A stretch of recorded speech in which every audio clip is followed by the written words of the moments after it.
இந்த மாந்திரிகத்தால பாதிக்கப்பட்ட குடும்பங்கள்ல நிச்சயமா பாத்தீங்கன்னா, ஏதாவது முன்னாடி அந்த குடும்பத்துல முன்னாடி துர்மரணங்களோ, இல்ல இறந்த ஆன்மாக்களுக்கு உரிய அந்த திதி தர்ப்பணங்கள குடுக்காம இருந்திருப்பாங்க.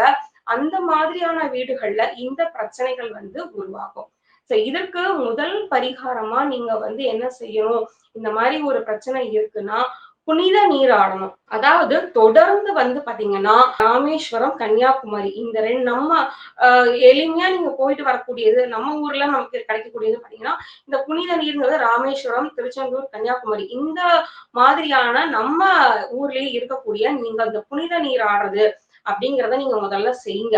ஏன்னா, இந்த புனித நீராடலுக்கு எந்த விதமான தோஷத்தையும், எந்த விதமான பிரச்சனையையும் நீக்கக்கூடிய சக்தியானது கட்டாயம் இருக்கு.